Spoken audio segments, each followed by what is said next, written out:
Magandang hapon po. Ngayon, pag-usapan naman natin ang sirang plaka. Ang aso ni BBM at takdog ni BBM na walang iba kundi si Trillanes. Saan ba kumukuha ng pera si Trillanes para pangsampa ng mga kaso? Ang kapal-kapal na mga papel na ginamit. Sigurado yung ngayon lang gastos niya na sa papel pa lang nasa 50,000 na. Saan kaya siya kumukuha nun? Bayad pa ng abogado. Sabi niya si Digong kumukuha ng abogado nagbabayad ay 150 million. Siya kaya? Hindi naman kapaniwala niya. Si kaya magkano kayo binabayad mo Trillanes sa abogado mo? Para makagawa ng reklamo na walang kwenta. Alam mo, ladies and gentlemen, nagsampa naman ngayon si Trillanes ng bagong reklamo laban kay Sara Duterte. Paulit-ulit na lang yan. Hindi siya nagsasawa. Ito ay sa kabila ng katotohanan, nakapag-file na rin siya noon at nakapag-file na rin ang grupo ni Father Flavio Villanueva at saka Madam Shelo Magno ng kaso na plunder at impeachment kuno laban kay Sara Duterte. Itong mga taong ito, tanongin mo nga sila bakit hindi sila nagsasampa ng kasong plunder impeachment laban kay Bongbong Marcos? Kasi sila po ay binibigyan ni Bongbong Marcos ng budget. May sikreto silang usapan. Yan ang pakatotohanan diyan. Kaya kayo mga attack dogs kayo ni BBM ay talagang ganun po ang mangyayari sa inyo. Ang akusasyon sa inyo ng tao, ang tingin sa inyo ng tao ay puro kayo attack dog. So ngayon, ito ipalabas natin yung sinampa na kaso ni Trillanes. Kasama daw niya bagong grupo ito na mga ilan bang civil society groups? Civil society groups din daw ito. Hindi ko alam. Civil society ba o military society? Kasi ikaw ay PBR ka. Tapos ang pinili mong pangalan ng inyong grupo, yung pangalan ng mga traidor sa Katipunan noong araw. Alam mo sino mga traidor sa Katipunan noong araw? Grupo po ni Aguinaldo. Ang pangalan nila ay Magdalo. Ang kalaban po nila ay yung Magdiwang ni Andres Bonifacio. Kaya sa pangalan pa lang traidor na. Kaya grabe. Grabe pag traidor mo sa mga opposition. Binebenta mo yung mga kasamahan mo sa oposisyon dun sa kay Marcos. Naalala ko yan, ikaw pa ang sabi ni Madam Leni, ikaw ang dahilan kung bakit hindi nagsampa ng protest na pabilang uli na recount ng botohan para sa May 9, 2022. Ikaw, Trillanes, ang dahilan. Kumbaga, nilason mo yung utak ni Leni Robredo. Dapat sana makikita natin si Leni ngayon ng presidente. Kung hindi dahil sa kagaguhan ni Trillanes. Paano kasi utak traidor? Tapos kunwari kaibigan niya mga opposition. Pero ni minsan hindi man lamang siya bumabanat kay BBM kahit mali-maleta na ang ninakaw ni BBM ay wala pa rin siyang kwento kahit mga kasama niya ay mga walang salita laban kay BBM. Sila ni Chiljokno, sila ni Madam Leila de Lima. Paano kayo mabibigyan, mapaniwalaan ng mga tao kung hindi kayo umiiyak sa matinding trilyones na nakawan sa flood control projects? At lagi lang si Sara Duterte sa Digong Duterte ang ngayon sa utak ninyo, mga siraulo na kayo. Maayong hapon sa akon nga kabats, si Luis Hilario, Fulgencio Rosete. Magandang hapon po. Andrea Max, ulol katoto. O bakit ako ulol? Kakampi mo ba siya, no? Ganito na lang ang usapan natin. Kayo, libre po kayo manood sa akin at mag-comment. Ayoko makipaglabanan sa inyo. Pero dahil tinawag mo akong ulol, okay lang sana ulol. Tinawag mo utak ko gago. O, ano ngayon? Isa pa pong salita. Kung pwede po, Andrea Max, maghumingi ng apology sa akin. kung mag-argumento ka po, gamitin mo naman yung mga tamang argumento. Hindi magagamit yung salita na, iwasan natin salita ha, na tawagin mo kalbo. Okay lang siguro kalbo, wala, okay lang sa akin yun.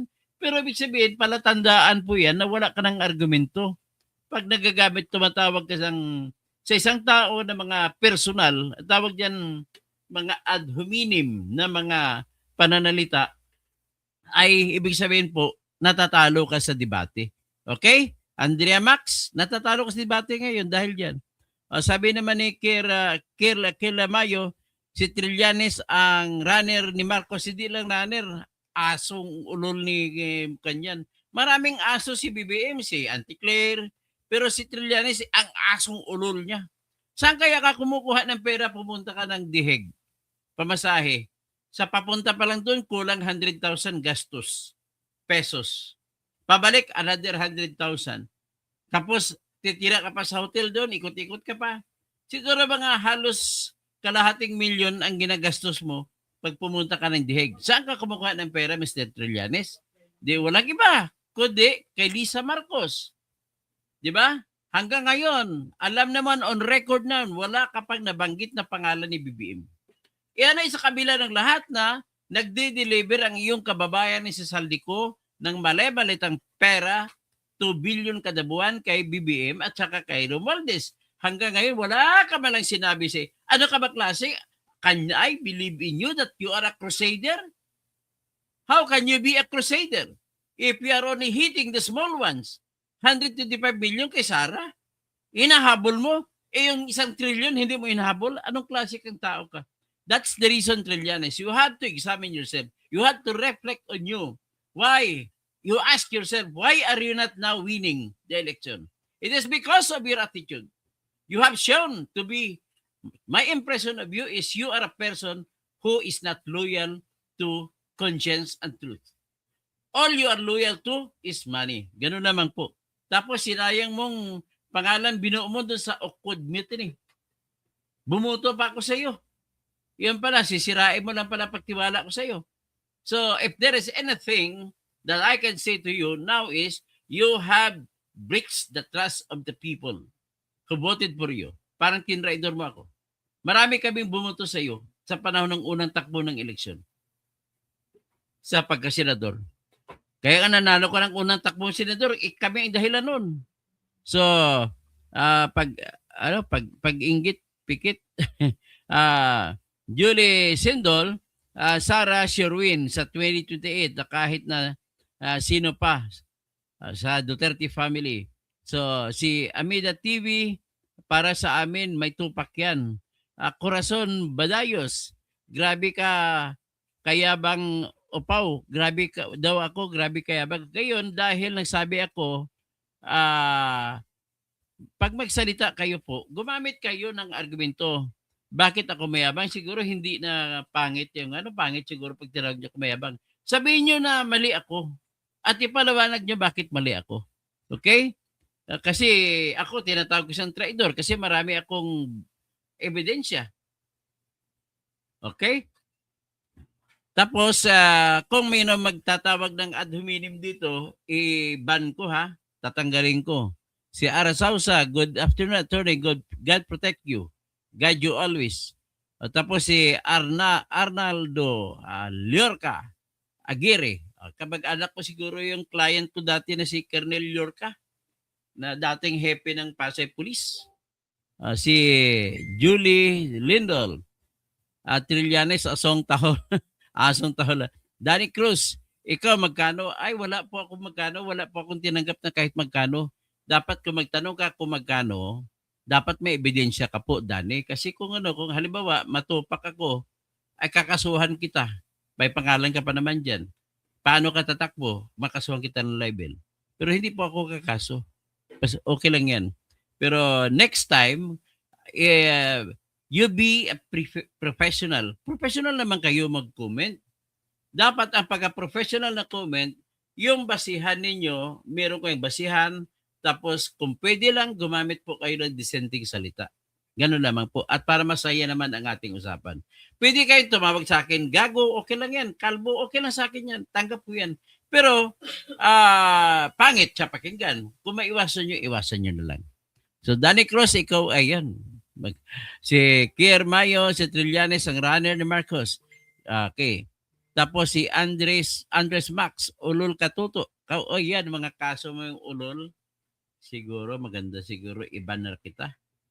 No, i-block na kita. I-block. Yan, block. Block, block, block, block, block. Block, block, block. I want my block, block, block. O, binlock na kita. Ito, hindi ka pa, ito, i-block kita. Hindi nagtutuloy-tuloy, mahina signal. Ayun, user was blocked. Okay. Si Fulgencio Rosete, sayang ang pera ng taong bayan ginagamit para pabagsakin. Magkano yung binibigay sa iyo?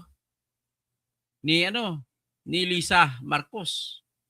So, nagtatanong ako magkano kasi saan mo kukunin yung makapal-kapal halos 5 rim ng bond paper? Saan mo gagastusin? Nagbayad ka pa ng abogado just because of that. Tapos hindi ka man kumakaso sa ibang mga kurakot, 'di ba? Kung kurakot si Lisa, si Sara, bakit sa kanya ka lang nagkakaso? 'Di ba? Tapos si Hoya Estrada, Sir Toto, Tirador, mabuhay po kayo. Di Lascano, good afternoon, Sir Toto. Sir to, maniwala kay Trilling. Ay, nakakuan kasi, nakasalitang Chinese eh. Naka-Chinese characters, kung sino man. Si Boyski Maranan. Sir, naging balimbing yata. Hindi po ako balimbing. Nang kinapakan ng binasura ng nilabag ng kaibigan mo na si Marcos, si Remulla, ang batas sa kidnapping at kinidnap na ng tao, go against ako doon. Bawal yun. Hindi yon makatao. Okay? Yan, hindi po ako balimbing. Ako po ay tapat sa batas, tapat sa katotohanan. At ang katotohanan naman dyan ay mga kurap ang kinakampihan ninyo. Di ba? Si Marcos, kinakampihan nyo, hindi kurap yan. Tapos makakaliwa na yon mga dilaw, dahil si Trillanes nakipagligawan, nakipagtulog sa magnanakaw. Kaya gusto niya, tatakbo daw, suportahan si BBM at saka si magsanib pwersa. Si BBM at saka si Risa Hontiveros o di kaya si Lenny. Huwag niyo nga guyuin si Lenny. Bakit hindi kayo pinapatulan ni Lenny? Hindi nagpapakita si Lenny sa inyong mga gathering. Di ba? Labay Balya, lovely Balo. May ebidensya ka pala eh. Marami tayong ebidensya. Si Trillanes lang walang ebidensya. Si D.L. Lascano, pahirap yan sa mga professional sa salarin sa CPD law. Wala namang kwenta, pera-pera lang pagsiseminar. Okay? Ang ilabas ng ebidensya, number 1 evidence ko na lagi siya pumupunta sa DHEG. Ang gastos kay Nanaki, halos kalahating milyon yan. Pangalawa kong ebidensya, lagi ko magkaso, sa huling kumaso siya 10 rim ng bond paper. Magkano isang rim? 300 pesos. So sa 10, 3,000 na yon. Tapos mag-print ka pa, ang gastos mga 6,000 na toner. Tapos magpanotaryo ka pa. Tapos magbayad ka pa ng abogado. Magkano, saan ka kumukuha ng pera, Trillanes? Yan ang tanong ko. Paano ginastos mo dyan sa pagsampa ng kasong yan? Sino pa? Si Ara Sausa, thank you, attorney, for all your help and effort to educate us, your viewers. Kung para makilala nyo po yung totoo sa peke, titignan nyo ang galaw niya. Kagaya kay Trillanes, ang galaw niya po, ang daming ginagastos. At walang ibang kinakasuhan, mga Duterte lang. Yan mga galawan na mga traidor na galawan. Gusto lang kumita. Sino naman nagbibigay ng budget? Tsaka sino pa? Alam ko naman, wala naman siyang pera. Natanggal na siya pagka sa military. Siguro nagtuturo pa siya siguro sa ngayon sa UP. Magkano naman sweldo ng pagtuturo ng professor? Kunti lang. Tapos saan ka kukuha ng pera pambayad sa abogado? Hindi mo pa naman sariling kaso yan. At hindi naman kasong makabayan yan, Trillanes. Kaso yan ng mga nagiging asong ulol na sinisilbihan mo si BBM. Ganun lang po kasimple. Lechong Channel, Duterte here, Ernesto, I salute you, Toto. Kausing, malinaw kang magtalakay ng mga paksa. Tapos si Ameda TV, attorney, wala naman akong masasabi na lagi lang nasa tama, parati ka lang nasa gitna. Salamat po. Marcelo Olivera Dumangkas. Trillanes, the best pag gumilos. Sure ball, di tulad, ay, okay lang yung mga ganong salita. Walang problema yan. Huwag lang kayo ito magiging yung mamimirsola lamang salita. Okay, welcome. You are welcome, Marcelo Olivera Dumangkas. Kahit na wala sa lohika yung pag sinasabi mo.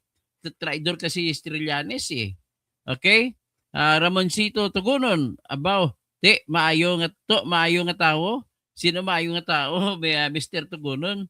Kano naman si Colonel Tugunon, ng amigo ko.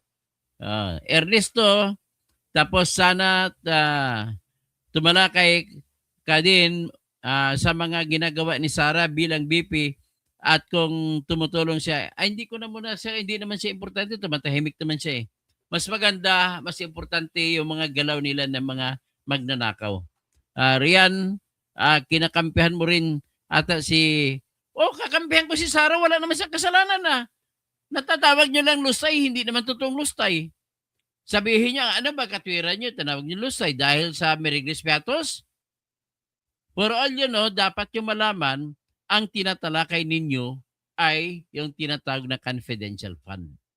Pag confidential fund, matanong kita, Rian, kung may utak ka, paano mo ibibigay ang resibo sa COA, sa Commission on Audit, kung ang hawak mong pera na gagastusin ay pang-intelligence fund at saka confidential fund? At para malaman mo, ano ba yung confidential fund at intelligence fund? Yun po ay mga sikretong pera na ginagamit lamang po pambili ng impormasyon. Pagbili ng impormasyon mula sa mga, halimbawa, mga NPA, papasok sa school. Paano mo malalaman ang mga galaw ng NPA sa loob ng mga eskwelahan natin? The only way is, bilhin mo rin ang mga kasama nilang NPA. Doon ka magbabayad ng pera para mabili mong impormasyon. Kagaya rin po sa kay Bin Laden, hinanap siya ng 2 babae na member ng Central Intelligence Agency o CIA ng Amerika para bago nila natagpuan si Bin Laden na sa loob ng Pakistan Military Academy nakatira, nagbayad muna ng isang Ferrari na bago, brand new. Magkano yun? 30 million sa Philippine peso. Binigyan nila ng Ferrari yung isang tao kapalit ng telephone number lamang ng tauhan ni Bin Laden. Tapos sa ating sa SAF natin, SAF 44, paano nila natagpuan doon si Marwan? Doon sa Mama Sapano. Sapagkat po, binayaran ng FBI, Federal Bureau of Investigation ng Amerika na nagkapagtrabaho kay Noynoy para mahaglap si Marwan na bomber, number 1 bomber in Asia. Nagbigay sila 60 million pesos doon sa tauhan ni Marwan na katabi niya lagi. Ang 60 million pesos po, ang kapalit niyan ay cellphone number lamang. Para kung saan man siya, nandun si Marwan. I-triangulate mo lang sa GPS ang cellphone number, makukuha mo na kung saan si Marwan. So ganun po ang function ng tinatawag na intelligence fund. So kasi pag binanggit mo ang pangalan ng binigyan mo ng pera, chances are baka patayin siya ng mga kagaya ni Marwan. Papatayin siya ng NPA, papatayin ng MNLF. Hindi naman MNLF, kundi yung mga grupo ng ng mga bomber. Ganun po yun ang katwiran kung bakit Merigris Piatos ang nakalagay na resibo. Okay? So hindi po siya lustay. Okay? Salita lang ni Insurrecto yan lustay. Tsaka ni Colex, mga salita na binigay nila, pero wala naman silang ebidensya. Although it is possible na binulsa ni Sara ang mga pera sa confidential fund. It is only a possibility. But until now, we do not know kung may ebidensya kung nagnakaw ba talaga. Okay, ganun na po yan. Dito, basahin natin si Lilibeth, expose si Erwin Tulfo. Marami account yan sa abroad. Yan. Hagilapin natin si Erwin Tulfo. Screen recording done. Okay, salamat. Tapos si Gene Hinaro del Rosario. DDS ka pala. Okay lang, mas maganda pa DDS kaysa BBM. Kaysa yung dilawan na wala namang ginagawa, nakipagkutsabahan sa mga sa mga nakawan. Oh. Okay, tapos si Rian, kung may ebidensya kayo po, hindi po ang kakaso niyan ay yung ating ombudsman. Kasi ginawa nga sila diyan. At kung ang ebidensya ko, nakikita ko yan sa mga bali-balita. Pero kung may ebidensya ako na hawak na papel mismo, ay ako na mismo ang kakaso. Kagaya kay Erwin Tulfo, kinasuhan ko po sa Senate Electoral Tribunal kasi may ebidensya ako. Ang objective ko ay matanggal siya sa Senado dahil siya ay Amerikano. Okay? Si Edward Tuason, Trillanes, wala yan wala na, di na dapat iboboto. Alam niya na hindi na nga siya nananalo eh. Tatakbo pang presidente. Tapos Wilbert Miralles. Di naman. Wag na tayo maggawa ng mga ganun, mga dissenting mga sagot natin. Magpag-aralan natin kasi ako may palingkero din ako eh. Pero kasi iwasan natin yan. Okay? So, Wilbert Miralles, last kayo ni team here. Let's go. Tapos Richard Paul Kahapay, tumigil ka na Toto. Okay na, di mananalo si Sara nyo. Ay, okay lang yung mga ganitong salita. Welcome po, Richard. Opinion mo po yan. Pero sa opinion ko po, pasensya na po. Kung hindi mo matatanggap, sigurado po ako na si Sara Duterte mananalo sa 2028. At isa pang sasabihin ko na sigurado ay ang sa mga 12 senador na mananalo sa 2028. Alam mo sino? Mga taga-Visayas at taga-Mindanao na kandidato. At ay mga kandidato sa Luzon na suportahan ng mga leader ng Mindanao at saka Visayas. Okay? Diyos Koro, bakit wag nyo sinong kakasuhan? Tapos Panoy Pichanko, DDS ka pala sir, dapat fair ka mag-vlog. DDS, okay lang. DDS ang tawagin yung DDS. Fair naman ako mag-vlog. Ano naman sasabihin ko na maganda, aber kay Trillanes? Pero ako, sinasabi ko, in-expose ko siya.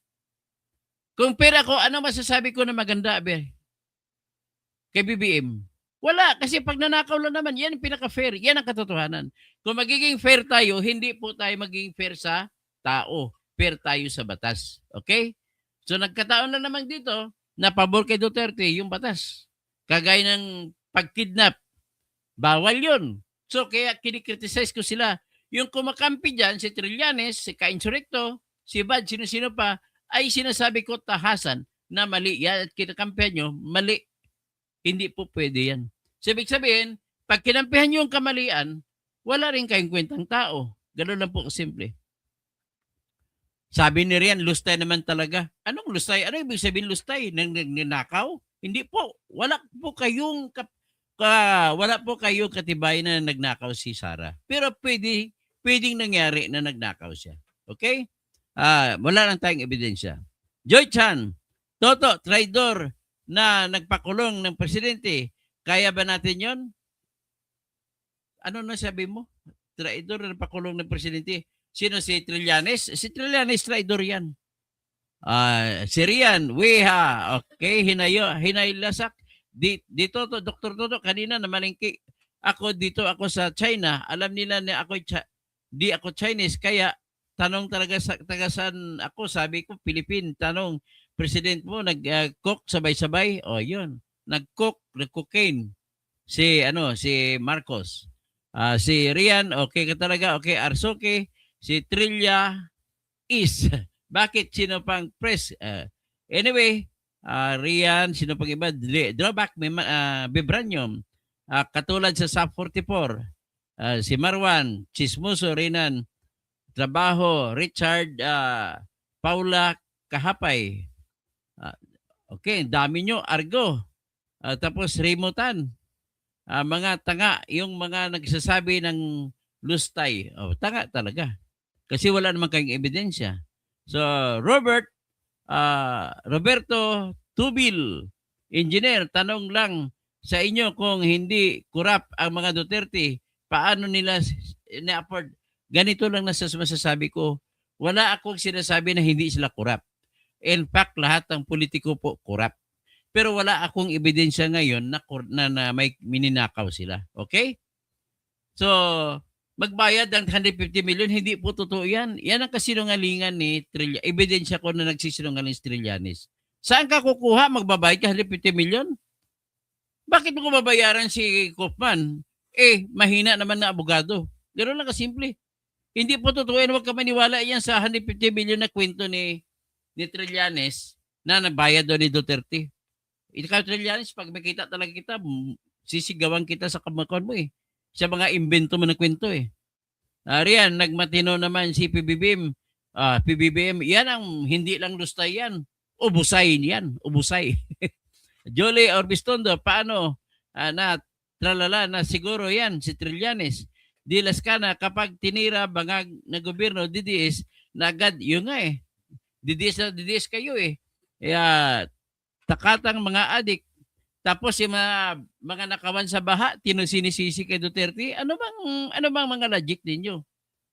Si Ricky Esquilona, balimbing. Hindi po ako balimbing. Tapat po ako sa batas. Sila lang ni Inso ang mga balimbing. Nagbabalimbing na tumatanggap kay BBM. Yan ang katotohanan dyan. Hindi ako nagbabalimbing. Dinidipinsahan ko si Duterte dahil binasura, tinapakan nila ang batas laban sa kidnapping at kinidnap nila ang tao. Hindi ko halimbawa sa tingin mo guilty si Duterte. At bakit ka gumawa pa ng isang krimen? Ang krimen ay hindi nababayaran ng isang krimen. At kung may nakita kang taong kinakasuhan ng murder, bakit mo patayin ang taong kinakasuhan ng murder? 'Di ba? Kaya mali talaga yung mga argumento mo. Nagbalimbing ako. Hindi po ako nagbalimbing. Kayo lang nagbalimbing sa katotohanan tsaka sa batas. Sino pa? Okay. Mamaya ko na kayo balikan. Mag-vlog muna ako. Ito po muna yung kaso. Sumampa na po ng kaso kanina si Trillanes. At kasama niya daw, sumampa ng kaso sa ombudsman para sa plunder daw laban kay Sara Duterte. Pang ilang beses na ba niya sinampa ito? Pailang ulit na to?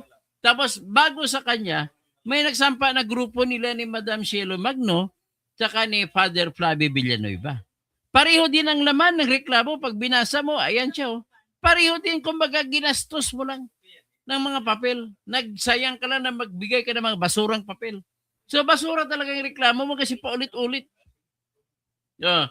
The silent majority daw. Ito mga, pag sinabi mo the silent majority, yan po yung mga, ang tawag ko dyan, yung mga the greatest pretenders of all time. Bakit kayo naging majority? Ano ba siya na maging majority kayo? So ang grupo ni Trillanes dito, TSM daw, the silent majority. Ang grupo naman ni Father Flavio Villanueva na nagsampa nung una, yung December, ay iba namang grupo yon. So, dami nyo na nagsampa ng biyakuan. Bakit hindi kayo nakapagsampa ng kasong pagnanakaw kay BBM, Trillanes? Grabe ka. Nakikita ka sa galaw mo. Kung totoo nga ang tao, dapat nagsampa ka rin kung nakaipon ka ng dokumento, dapat nagsampa ka rin kay Trillanes, kay BBM. And because of that, there is nothing more I can say except that you are just a shit. Ito naman si Father Flavio na umami na dating adik pero ngayon ay naging pari na.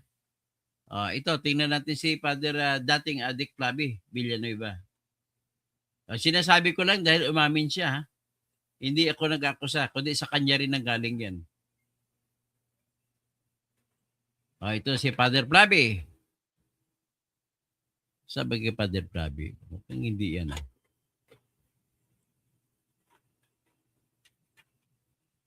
Ito.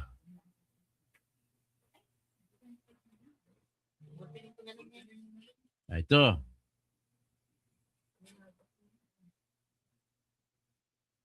Hihihi.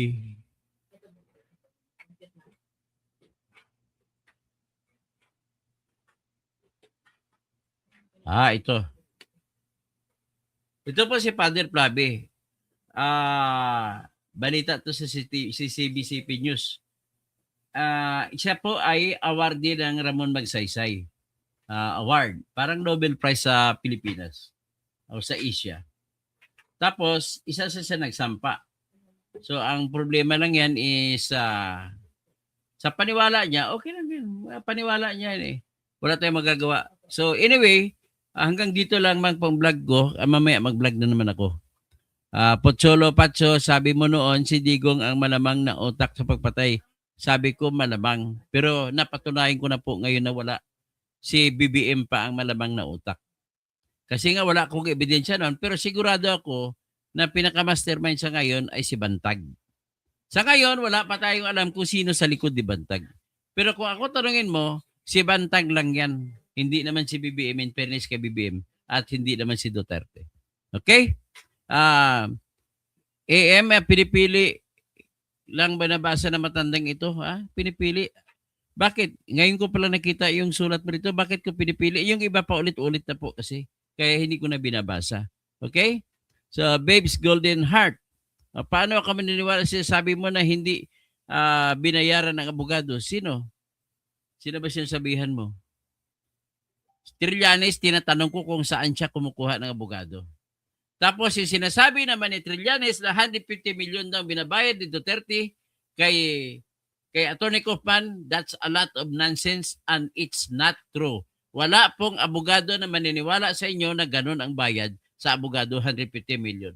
Eh di naubos na sana pera ni Duterte kada buwan, 150 million. O nakailang buwan na, nakasampung buwan na. Di 1.5 billion? Saan mo kukunin ng 1.5 billion? Ha? Babes, Golden Heart, na madaling maniwala sa kasinungalingan ni Trillanes. Amboy Plies, ikaw mag-impento, wala kang alam. Abogado po ang tinapos ko, kaya marami akong alam sa batas, kaya huwag ka magsalita ng ganun. Tapos Solar Richel, huwag niyong pagbintangan si BBM dahil, pagbintangan, hindi pagbintang yan. Pruweba na po na nagnakaw ng mali-malitang pera. 2 billion kada buwan. Ano na yun, may ebidensya na tayo, yung pinalabas ni Saldico. Joliet Orbisondo. Tama, talaga lahat ang mga pinapatama. Joshua Estrada, kung papiliin ako kung sino sa dalawa, ang Judas o Trillanes at Duterte, si Duterte ang Judas dahil kumampi siya sa China. Pag-usapan na natin ang China. Yung pagkampi mo sa China ba, ibig sabihin masama yon? Sagutin niyo ako.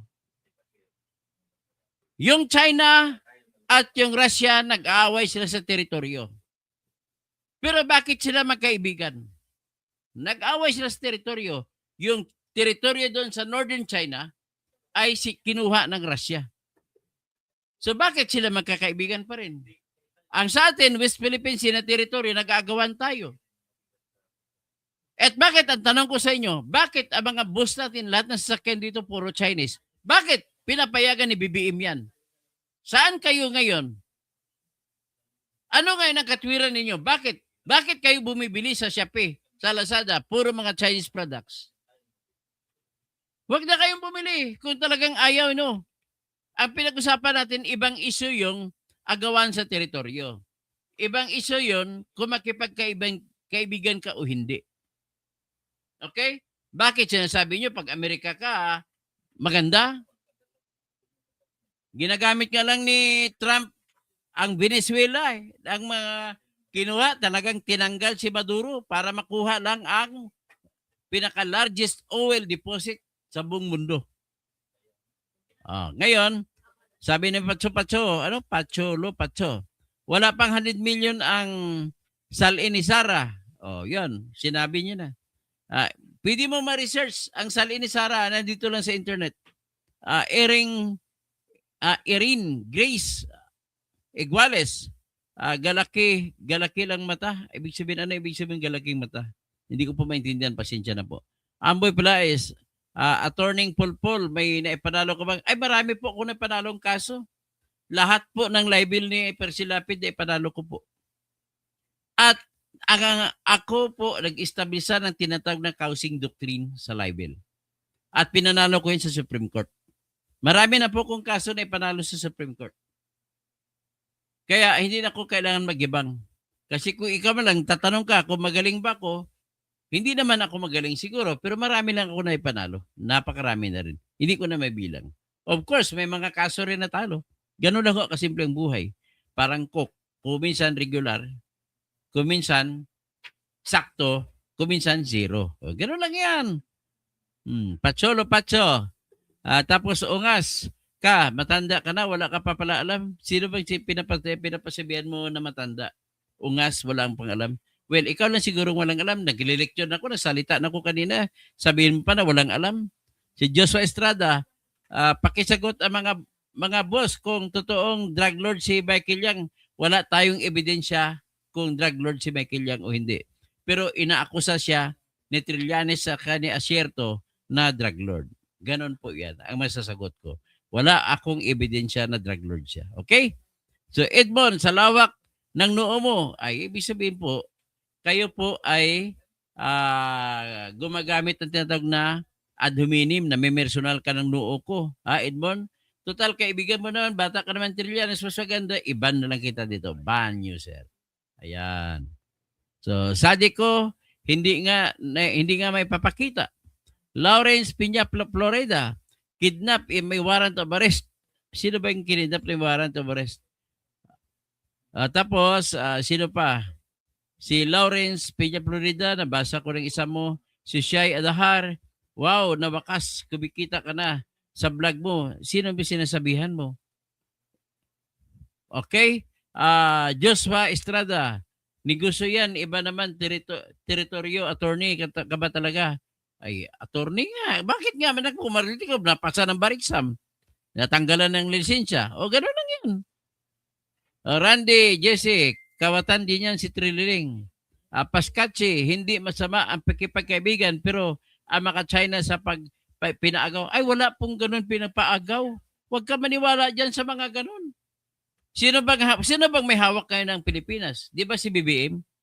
O bakit? Paano bang ginagawa niya? Bakit hanggang ngayon hindi nila kayang palayasin ng China dyan? Sige nga, sino sisihin mo? Si Carlito Pornlas, kumbinsido kami na patuloy ang bayad ni Bantag sa ICC, kaya pakitang gilas ang ICC. Kasi pag makauwi sa Digong, gutom sila. Fortunato Bahunsua, salamat Sir Toto, sakto mga gamit sa mga China galing. O, tama naman, Rex Mangawang, hindi po ba masama ang magsugal na dala ng mga China, yung Chinese na ay wala na pong pugo ngayon. Sa panahon pa dito, 13 pugo. Tinanggal nila pero pinalitan nila ng pigo. At pinalitan nila ng bingo plus. At mga nanalo sa bingo plus ay hindi nila binabayaran. Yun, ganun ang pumalit. At sabi ni Ralph Biliran, Toto Kasing, may pag-asa kayang matulungan ni Trump si Digong, ay hindi na tayo asa dyan. Iba, masyadong busy si Trump at pinapatanggal din siya ng mga kapwa niya Republican sa Amerika. Jolito Rebistondo, puro mga walang naubos ng oras ko dito sa mga pagsagot sa mga kona. Puro mga baser. Inulan ako ng mga baser dito. Bihira lang kung makakita at makabasa na hindi ba baser. Pipito ba to? Madaming humanga sa iyo, Toto Kasing. Idolo ka namin, mabuhay ka. Salamat po. Junaline Becena, magkano kaya bayad kay Trililing? Ay tanong natin kay Trililing, siya lang makasagot niya. Talim, pinapalalat o pinapalala niyo pa ang propaganda ng kalaban. Hindi pa China at CCP. Hindi naman CCP China, kaaway ga nila ng mga kwan ng China eh. Yung mga mga makakaliwa, huwag kayo magalala. Ang NPA natin ay hindi nakakampi ang China. Gano'n lamang po yan. Fortunato Bahunsua, kana sir, kumbati gyud, dili palupig. Basta nandyan tayo sa katotohanan. Alfredo Dilan, at Tony Toto, taga Barotac Nuevo po kayo. O taga Barotac Biho. San Nuevo, Biho. Barotac Biho. Ang mayor nan si Mayor Raul Kausing. Yan ang kalinya ko. Tapos HMR, RM, puro sila ayaw sa China pero yung cellphone hawak galing China. Trillanes, bayad ni Bangag. Joshua Estrada, pakisagot na lang boss, pwede bang gawin economic advisor ang isang Chinese national sa ating bansa, depende kung magaling siya, kung matalino. At saka wala siyang interest sa China na pinaglalaban. Kung negosyante lang siya, okay lang yan. Ulol kausing, walang iya, huwag ka mambubuli. Bakit ulol? Pag tinawag mo ko ulol, parang pangit pakinggan, ibaba na nga kita. Yan. Tapos Rex Mangawang, pinatagal na po kayong abogado. Alam nyo naman po kung walang resibo, wala kaso. Siyempre, Jen Makasinag, salamat Atty. Kausing, laging nakabatay sa batas. Tapos Pachulo Pacho, HMRM, tapos Bernard Magtibay, Albert Chavez, Joseph Villasin, Roland Catedrilla, kamag-anak ni Alex Catedrilla ng aking kaibigan na nag-compose ng kanta na ikakasal ka na. Yan ang kanta ni Alex Catedrilla. Tapos Jen Makasinag, Rowena Makapagal. Dami pumapasok na loyalista. Wala tayong magagawa. Ganun talaga. Okay. Si Trillanes lang kasi talagang walang ginagawa na maganda ito sa bayan natin. Ha? Okay, hanggang dyan na lang. At saka mga opposition, pati si Leni, binibenta niya eh. Kasi kung hindi lang niya hinarang si Leni, napabilang na sana ang protest na butuhan ng May. Kung na-recount yun, sigurado ako panalo si Leni. Ganun lang ako kasimple. Ano nangyari? Bago ka lang dumating, Charlie. Lorena Moreno, pati media, padala din bayad. Oy, magkano para binayad? Bakit maraming mga media pumupunta sa kung may galaw ka, Mr. Trillanes? Magkano binabayad mo sa mga pumupunta sa media? Pascal Dela, sabi mo, pagkalbo, walang mundo. Pagkalbo, mas maganda siguro, tanggalin na lang kita, black, ban user. Yun, kung magsalita ng mga ganon. Rex Cataluna, kaibigan, kamag-anak. Hanga ko sa Sir Toto, salamat po. Pwede nyo po akong birahin.